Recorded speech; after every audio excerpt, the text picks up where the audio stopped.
Welcome, Shadow Era community. You're listening to the incredibly smooth and sexy voice of Witsky, proudly bringing you today another episode of State of the Era, the podcast talking about everything Shadow Era from the A1 Alliance. We've got some very special guests and exciting episode lined up for you today, so I'll just introduce everyone. Today joining us, we've got Demchi from A1. Hi, and it's Demenchi, by the way. Demenchi, sorry about that. off to a great start. We've got Loris, also from A1. Hello. Jackie, recent winner of the WC Regionals from A1. Hello, everybody. And our very special guest, our first female guest, Sooth Slayeress. Hi, guys. Now, before we start, we'll do the usual guest introductions. So, Sooth Slayeress, do you want to tell us a bit about yourself? When did you first start playing Shadow Era, and what was your favourite deck of all time so far? Sure, not a problem. I started playing, I believe, in February, March, and it's the first trading card game I ever played, and I was religiously playing Zana for a couple of months. And I won with her, got up to 10 matches a couple of times. But recently I started to, when I joined the forums in August, I wanted to try out different heroes. So I really worked with Amber, and I got her up, I think, 9 or 10 matches as well. So it's between Zana and Amber at the moment, but I think I'm leaning towards Amber more. She's a lot easier to play with, and she doesn't have pretty bad matchups. I mean, she's really good to play with. I think Amber for now. Thank you. Okay, awesome. And also, before we forget, I just want to wish you a very happy birthday. It's Sooth Slayeress' birthday today. And I believe it's also the birthday of Mr. Bauer from the SE Forums. Mr. And Boa, coming up, Mr. Bauer, and coming up soon is Serajan from A1's his birthday as well. So happy birthday to everyone who's got birthdays around this time. Okay, so moving on to our first topic. We're going to be starting today speaking about the recent World Cup regional matches. So I'll just throw this out to everyone. What have you been seeing as the meta in the regionals? Have there been any surprises and any standout decks, heroes, or players? Well, I wasn't expecting the Rush Nishaven. Yeah. Was run by Monomax. Yeah. I think that's an obvious one that I definitely didn't see coming. I thought it was a good choice. There's a lot of control stuff that takes a little bit more time to get set up, so it was interesting to see something different out there. Usually I encountered things like lances and stuff. What did you guys see out there? So I've actually got a list of heroes that were used in all three regions, so America, Europe, and Asia, Australia. And Zaladar by far was the most used. There was 26 Zaladars in total, followed by Madge. I think there was 24 Madges all up. And Aladwin was quite popular as well. There was 18 Aladwins. After that, there was sort of a smattering of everyone else, and to be honest, not as many lances as I thought there would be. In America, there was only one lance player. Europe, 7 lance players, and Asia had 4 lance players. And in terms of Nishaven, there was 4 Nishavens all up, so for one of those Nishavens to win was quite a good and impressive task. I must have fought the only lance. Yeah, so look.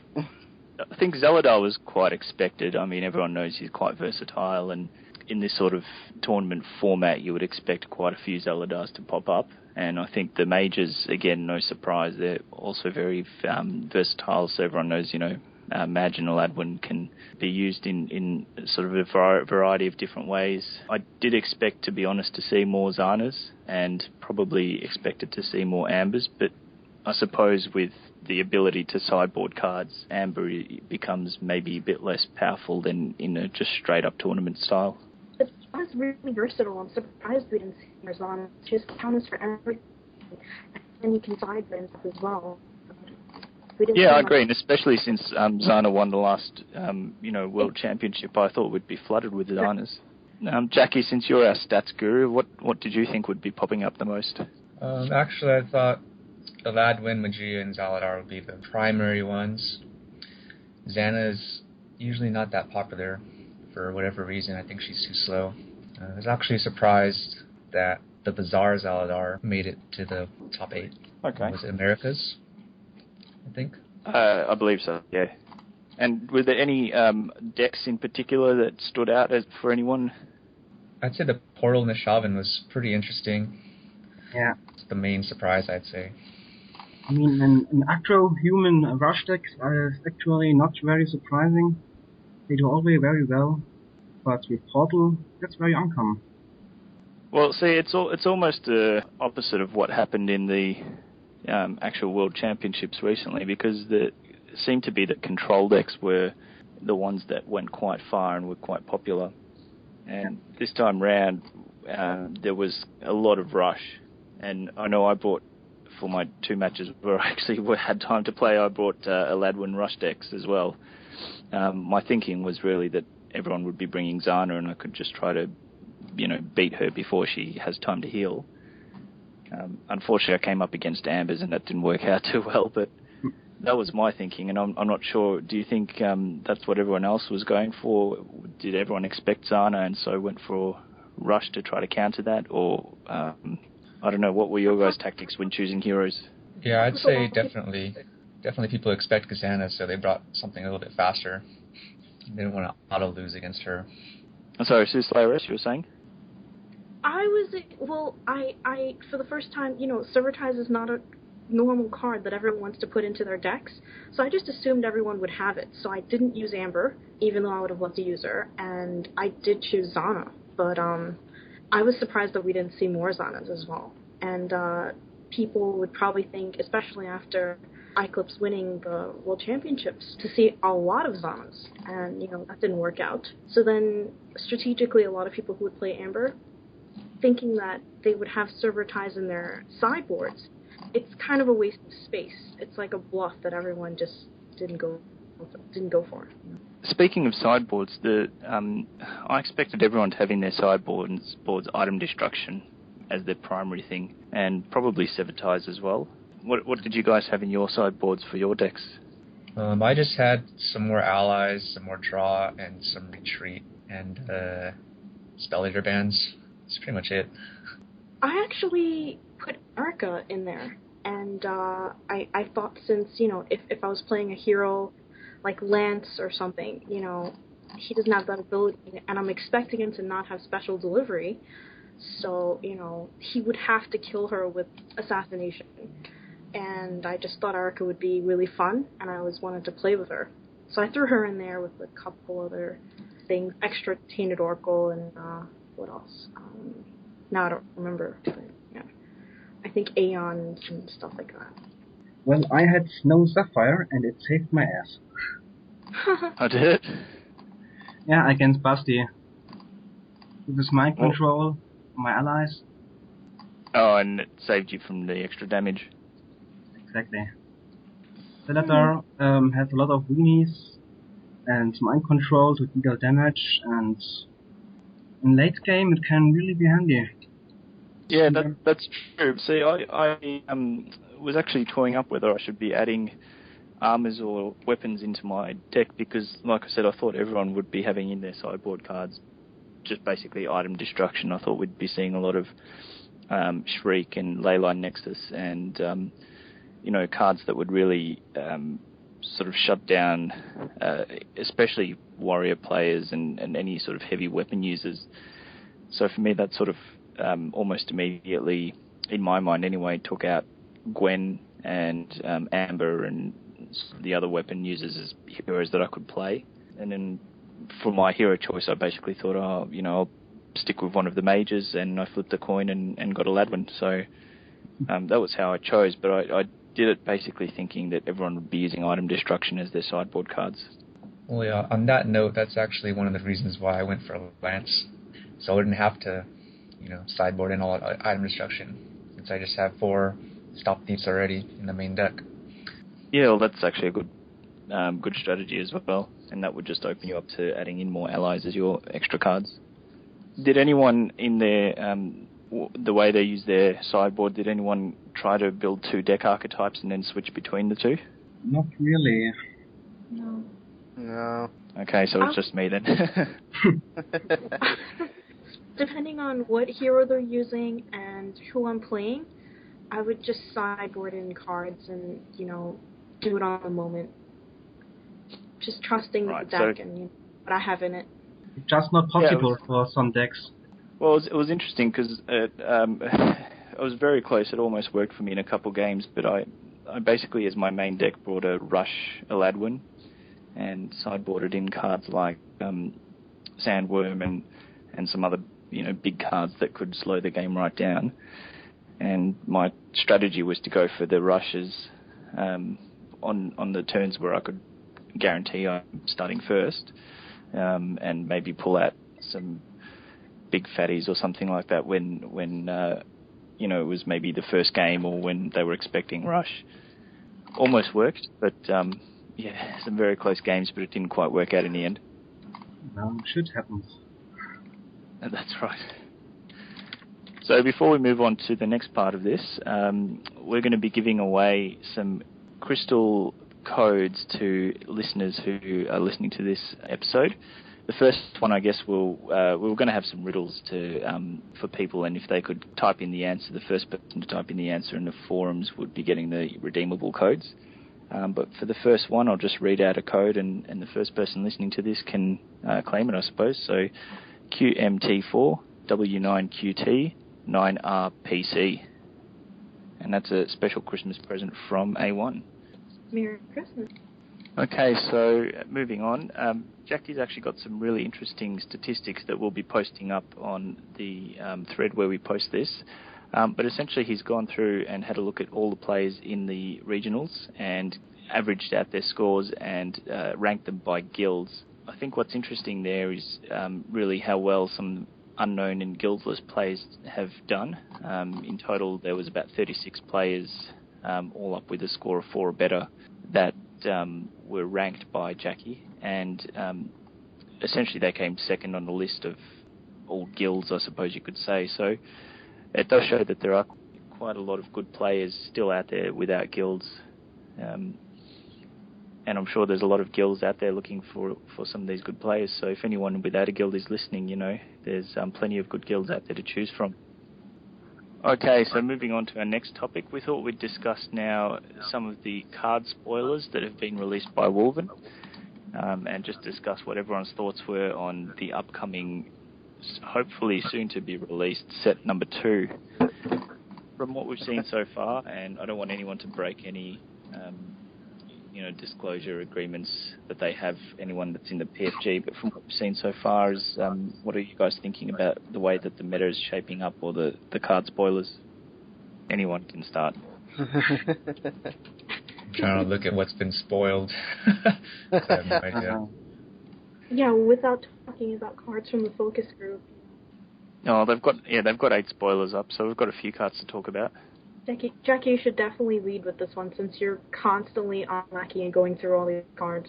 Yeah, but I don't want to spoil anyone's day because they're all like, oh my god, it's so amazing. I love this card. Okay, so be optimistic, a little bit positive, and give them hope. So that way, even though you may think it's negative, they can form opinions of their own, and then they won't, have a skewed, view of things and say, okay, well, if A1 thinks it's horrible, then it must be, and then no one uses it. So. Oh boy. Then I just better not comment then. I guess I know it's difficult. But you can be a little bit neutral, think positive thoughts. Try to think positive thoughts. I personally like Leari Diplomat for a couple of reasons. One, getting rid of a passive's pretty cool idea in my opinion, and you can play him as a turn 2 card. It's not as great as Puin or someone like that, but the option's there to play him if you don't have anything else. He's still a body on the board. He can take a hit for you, and the thing that I find cool is that even though he's a 2-cost card, you can play him late in the game and he still has a decent impact, where Puin will just get like lightning striked or taken out right away or something like that without getting much done. I think that makes Leari Diplomat a great card. What's interesting about Leari Diplomat actually is it kind of gives the finger to Moonstalker. Because all the stealth allies don't work anymore. No. Yeah, and I think I reckon he's a pretty good late game card because you don't need to have that many copies in there. But I think he also affects Aeon, so it kind of gives the finger to him too.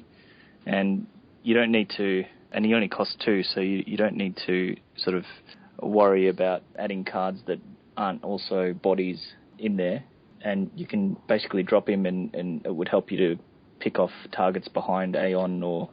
Yeah, I actually think he's quite useful, so not just Moonstalker, but some of the other allies with passive abilities. I think he would be useful in late game, well, like you said, Aeon. You know, when you want to cast big allies and, you know, do a lot of damage, but, you know, he really helps out, and yeah, he's great against Moonstalker. I'm happy to have all these counters in this expansion coming up, hopefully soon. Yeah, and the other interesting thing is that he takes away the damage reduction for Sandworm and Gargoyle. Which is really useful. You know, if you've got a Sandworm down that you're facing, all you need to do is drop this guy for 2, and any of your allies that are already down on the board can then hit them without worrying about the damage reduction. So, actually, he does seem quite useful. Mm-hmm. Yeah. Indeed. It works on Alden's +1 too, so because it lasts until the start of your next turn. So it's just an interesting tidbit there. Yeah, I never thought about that one either. What do you guys think about... I was just having a look at some of the other card spoilers that they've released. In the Dark Prophecies spoiler number 8, they released the card Word of the Prophet, which is a neutral ability that you can basically shuffle 3 of your cards out of your hand and then shuffle another 3 or draw another 3 cards. It's interesting. It only costs 1. It's sort of a mulligan in the form of a card. So if you draw it in your opening hand and you've got a really horrible opening hand, you can essentially shuffle out 3 of the cards and bring in 3 useful cards for your turn 2. I mean, I would love this card if I had me to take it in my deck. If we had some kind of extra deck where we can take cards from. What do you mean? Let's assume we have 5 cards, and these cards are shuffled every round, and we can spend 2 resources to draw a card from this pile instead. This would be awesome for this card. Yeah, well, I mean, I suppose the way I was thinking about it really was on turn 1, if you've got it in your hand, you can just draw all high-cost cards. So, you know, you've drawn 3 Aeons or something like that you can't use. Because you're shuffling them back into your deck, it doesn't state that it goes onto the bottom. It's not like you're losing those cards. And essentially you can then draw 3 cards that are more useful to you on turn 2, 3, 4, or in the early game. And I suppose on the other hand as well, because it only costs 1, you know, in the same token, if you're gunning for a 5-cost ally and you've got 6 resources, you can easily drop Word of the Prophet, shuffle 3 cards into your deck, and then potentially draw something more useful on turn 5. Yep. Okay. I still think you need a very strong draw. Sorry, go on. I was just saying that Word of the Prophet is a pretty good card, especially when going second, and you can shuffle back cards into your deck if they're a really bad hand, and you're going second, your opponent has first turn advantage and everything, so it may be really useful, especially when you're trying to find your draws and things like that. It can help out. And when it costs 1, you can have that right from the start. Did you guys get that? Yeah, I did. Yeah, I mean, Yeah, I definitely agree with you. I think he's probably better going second, just because you get that extra card as well.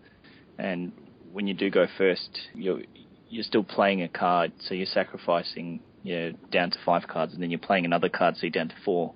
And then you've only got 4 cards to shuffle out and then shuffle back. So he's definitely better going second than going first. But I actually see some utility for him in the late game as well as in the early game. And I know there was some discussion on the actual spoiler from people that he's probably only better on best on turn 1, and getting the card anywhere else is next to useless. But I mean, I think if you've just drawn crap cards in the late game and you're really after some big hitter, then he's not a bad way to cycle in some really big allies and hopefully get something useful to play, rather than just having small 1 cost, 2 cost, 3 cost cards in your hand.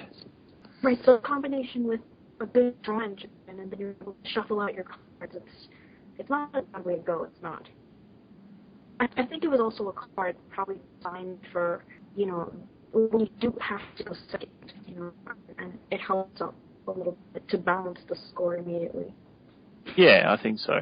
And it's an interesting one because it's mulligan in the form of a card rather than in the form of mulligan, which everyone's sort of been asking for. There's been quite a bit of debate on the forums for quite a while. Yeah. My question would be... Go ahead. My question would be, what deck would you actually play this card in? What deck would you actually play this card in? Yeah, I hadn't thought about it that far, but I mean, if you won it by turn 1, you got to include 4 copies of it, right? That's true. So, what are you going to fill out 4 spaces in your deck for this card? yeah, Well, I suppose that's one of the problems with a card like this, isn't it? It's very Test it. Figure it. I guess it doesn't make a difference because you need to have draw engines, which is like between 6, maybe 7, and then to have room for this card.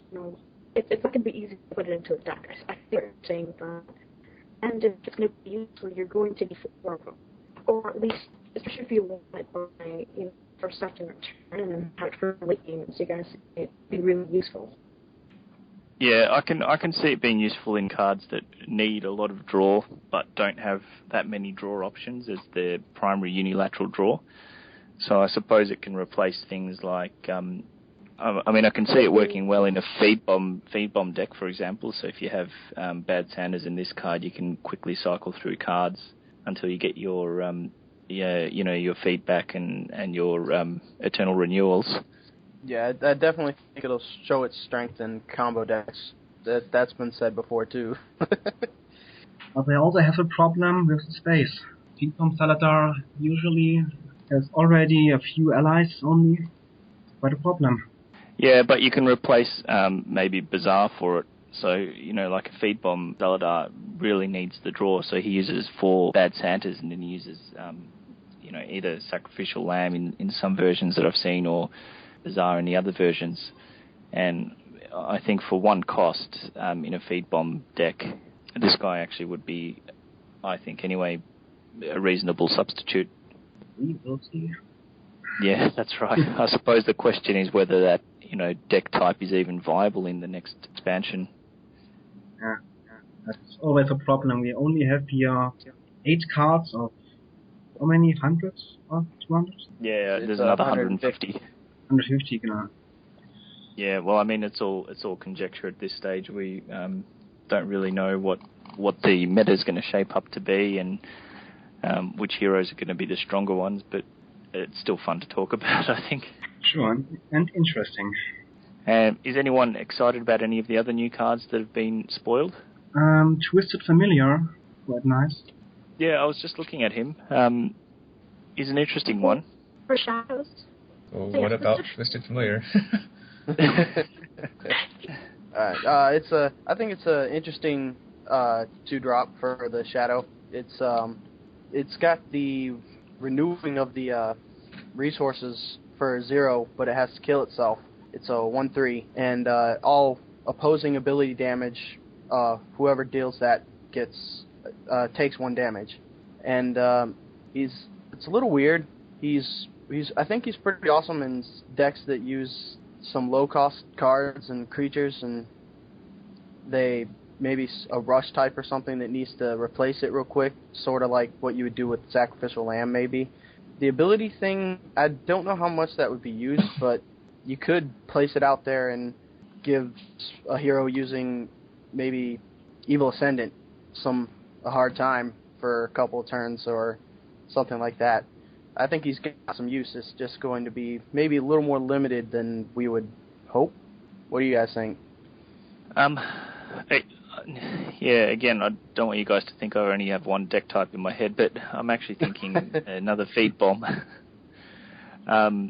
Because, another 2 resources renewed would actually give you basically a free use of a Bad Santa or another draw card. And then you can then use your feedback ability just to have more resources and more ability to do damage earlier on than what you would. And since most of those feed bomb type decks don't use big heavy hitters as often, they tend to use, maybe a few big hitters, but the majority of allies are quite lower costing. He might fit in there very well. I don't know, just the thought. but he's almost like a, because he doesn't hit for very much, only one damage. But I think if you drop him on turn 2, then you could potentially have a bigger turn 4, especially going second. A good thing about him is 1 damage for granted against hero or allies. Usually Brutalis with a Salada deck, for example, also only needs to deal 1 damage to finally kill an opposing ally. Yeah, that's true. Yeah. Are there any other spoilers you guys mention? It's a bit hard because I can't really go into anything from the PFG. Right, it's difficult. There are so many cards I'd like to talk about. They haven't really yet, so I need to bug them into do something. So before we move on to the next section, we've got another Christmas giveaway for 3 bonus codes. The first person to answer this next question on our thread will get codes. And this one's from Fly Chung. And his question is, how many heroes can you choose as your starter deck when you first start playing the game? So moving on to our listener questions. We have a listener question from Unruler, and he says, what present will Bad Santa grant to Firesnake this Christmas? Well, Firesnake can use anything as this chew toy, so maybe, I'm pretty sure he wants to know how a Cannibore tastes. I'm sure he can cook it in his mouth or something. I guess Bad Santa could probably catch one of those. What do you give someone who already has everything? That's true. And another really important question from Unruler, who's just got all the really important questions. He wants to know the hottest card in Shadow Era. I think we should let Sooth answer this one first. I love Erica. I think she's hot, and I do look at boobs. And Jasmine has been one of my favorites since I first came on playing with the computer. I just liked her, and I believe I was playing Sooth in matches as well, and I kept saying she's really distracting. She uses her ability and everything. So those are definitely my 2 favorite picks. Yeah, I think we pretty much all agree. I love it. Can I just say I really had to bite my tongue before when you were talking about Erica and you said you always wanted to play with her. Oh, she's my favorite. I love her. It's just like Zaladar and, Majaya. It's not easy to play because with their abilities, she gets taken off really easily. But I like that she has stealth, even though it's not that easy. I wish she had ambush with it. That would make her really, really powerful, though. Especially with Alden on the field and maybe Aeon. But, no, she's really hot. I mean, come on. I love her. Yeah, I agree. You guys remember the old Piece of the Light? For the next convention, I do. On either Jasmine or Africa, so we'll see how it works out. Hang on a sec. Did someone just say that they thought the old Priest of the Light was the hottest card? Yeah, I thought that card was pretty sexy. I put 4 in my deck just because it was so sexy. It was definitely a very feminine Priest of the Light. Moving on to a few more sort of serious questions. Fuda Lyle, and I'm sorry if I've pronounced that wrong, has said that we should have some sort of Player Deck of the Year awards.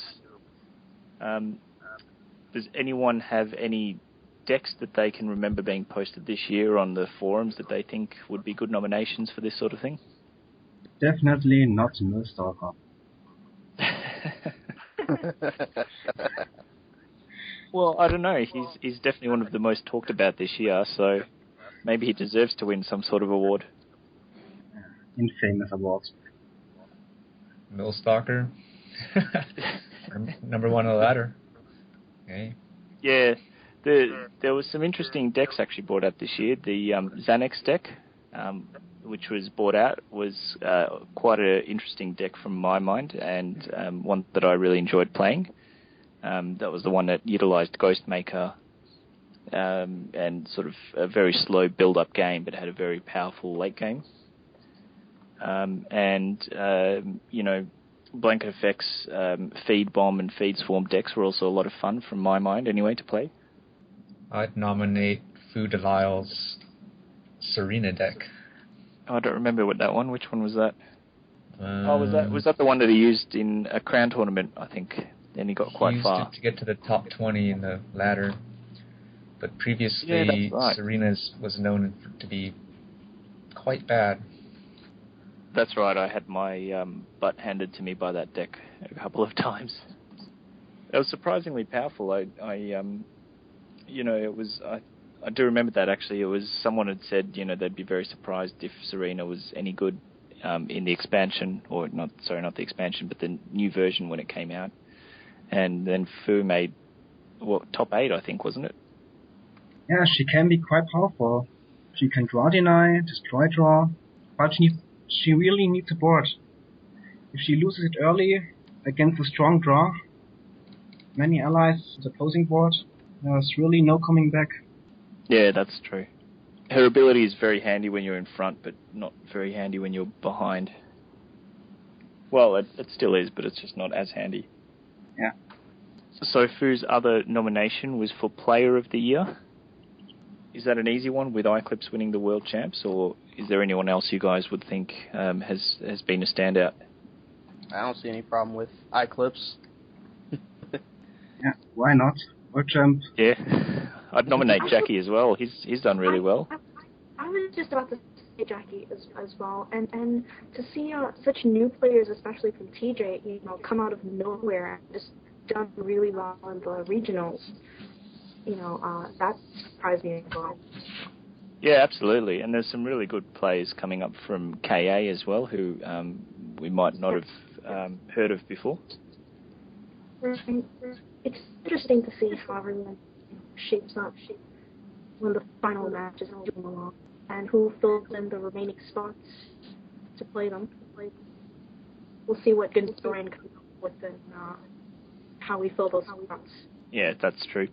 And another nomination category, Troll of the Year. My nomination with 10,790 posts would have to go to Gondorian. Wow. That's a lot of posts. Come on. The man never sleeps. I mean... Well, let's see. We have the Shadow that came on recently, and then like a few days ago, I think it was 2 days ago, just launched this whole deal where nobody knows who anyone is. We're all everybody. Right. Yeah, he's got like 1,000 posts in 2 days, doesn't he? Talk about not sleeping. I think what angered everyone at first was when he started, TJ insulted me. That was just the turning point of everything. And then it just went from there, and then it was in IRC, and he was just everywhere. Invasive, like a virus even. And posting constantly, constantly. Some people just love Shadow Era. No, he's been great. I mean, he's been improving, and I'm really proud of him. I spoke with him. He definitely he likes the love. He likes Shadow Era, and obviously else he wouldn't be posting so much and spending so much time with us and coming back for all the abuse we give him. No, he's definitely come a long way. Okay, moving on to some more serious questions. We've got one from Daddy or Dady. And the question is that he has a Rush Elad deck, and he wants to know what the right composition or balance between ally and spell numbers are. And his other question is with Magia, having 3 shrines in the deck slows him down, so he would like to know the right composition between allies and spells in a mage deck. So what are your guys' thoughts on the right compositions there? Usually all the spells you can get. Yeah. Pretty much. Everything you can throw in. Use all the spells. Put some draw. Everything else for allies. Well, does that include Nova? Hell yeah. At least 3. Oh, I thought that would be a more controversial one, because people, from my experience, seem not to like Nova that much. I only include 2 in mine. It seems to work out just fine. I like to put 4 Novas. Makes things easier. You don't have to think anymore. You just, ignore the board, play some Nova. Yeah, well, that's not quite my thinking, but I actually agree with 4, and I was having a discussion with Adam Z from A1 recently about how he was surprised that in the regionals there were quite a lot of decks that played 4 Novas.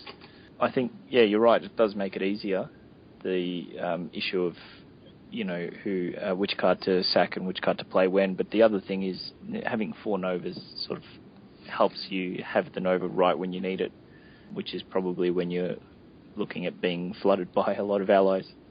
Just well. So then in terms of other cards that you might add in there, like Shrine of Negatia or Portals or something like that, is there a right number of allies or a minimum number of allies that you guys have in your mage decks? Well, with a rush deck, you usually don't want to miss your turn 2 and 3 drop, so you need at least 4 proven or another 2 CC allies and 6 to 9 3 CC allies. Yeah, no, I agree. For a rush deck, definitely. Yeah. You want to maximize your draw, and you want to maximize how many cheap allies you can drop down. And utility like Shrines or Leyline Nexus is usually only if you have the space in the end. But dealing the initial damage and the burn afterwards is really what you need in this deck. That is true, yes. Okay, no other thoughts there? We don't really have that many listener questions that are serious. Moving on to our last listener question, I think, because we've pretty much covered the others. And Nate the Great wants to know, and I suppose we've sort of covered a little bit from this, but he says, based on what you've seen from the expansion or spoilers, without really revealing any cards that no one has seen yet, how do you think the metagame will change? And do you think that underdog heroes like Logan and Jericho will shape up to be better heroes than Lance, Gwen, or Zeladar? Hunters may be really strong, but they do try to balance the game and, have no hero is more strong than another hero, so it's more based on skill. But we'll see how everything shapes up and how well everyone uses the cards and explores different, strategies with them when it comes out. Yeah, I mean, we haven't seen too many cards so far officially from the spoilers, but does anyone think that based on the abilities like that the heroes actually have, they can possibly make them stronger? I mean, in my mind, someone like Jericho has quite a unique ability, but one that's never going to be as strong as, say, a Ladwin or Madge, who just has a much more useful ability and can be used in almost any setting. Well, I think Logan has a really good ability. If you remember, he was kind of the top dog in the last version. Yeah, that's true. He got hit quite hard, I think, with the nerf, but I think it was also the nerf to... Yeah, it's a little bit more expensive, but also the nerf to Blood Frenzy was possibly something that hurt him quite a lot. Just saying. It's going to be pretty good, too. It's a nice ability. That's true. It is a nice ability. What about some of the other heroes? Can anyone see Baduru being a really good hero? I could see him being a good hero if he gets some decent weapons they can bring in. It's a really nice tempo advantage to have that. And is that all he's missing, some good weapons? Yeah, I think so. Because for me, I think the problem with Badura has also been draw, and trying to mix into his deck a useful amount of weapons, but also keeping some good allies in there too. I think he's a very hard one to transition from the early game to the late game. That's true. It can be very strong in the early game, but no follow-up. Well, I never thought of Badura as having that much control early game. Yeah, not like a Baitbow. He can be strong. He's stronger early game than late game. Yeah, I think late game I can definitely see his uses with, being able to throw out 2 big cards. I've certainly tried to make him work, but he can get flooded so quickly in the early game, and one well-timed Leyline Nexus, currently anyway, can really hurt him, and without a really steady, constant way to draw cards, you might not get his next weapon in time. And even if he does, he can't buff it, not like... See, the thing I see with someone like Amber is that even if you destroy her weapons, her ability is so cheap that she'll buff another one very quickly. And that's the problem with Badura, is that even if you if you just save your item destruction for the one weapon that he does buff, when he brings in a second one, it's not going to be any better than the stock standard weapon. Well, one of the interesting combos from the spoilers would be Fear on Terror, which you could play that on turn 5 and ping 2 damage, and also bring in a weapon for another 3 damage. So you can kill a lot of things with that. Sure, you can, but then at the same token, Furion Terror is quite easy to kill himself, and any sort of item destruction, like let's say you bring in or any bow, Guardian's Oath or something, that gets buffed to do 3 damage, but then you destroy it, and then when you get your second one back, it's then only doing 1 or 2 damage again. And Furion Terror has only got 3 health, doesn't he? So he's not exactly difficult to take out. He'd be pretty difficult if he was the only ally on board. Yeah, if you've got no other allies, true. So I think that about wraps it up for this episode of State of the Era. This has been the A1 Alliance, and thank you for listening. Before we go, I think Soothslayeress wants to take us out, so take it away, Sooth. Well, thank you. Hey guys, I just wanted to wish everyone a Merry Christmas, and thank everyone for also having me as a guest on the show. I really appreciate it, and it's been a lot of fun. So, wish you guys Merry Christmas, and, thank you again for having me. Have yourself a very Merry Christmas. Alright, so have fun and enjoy. Have a good place. Take care.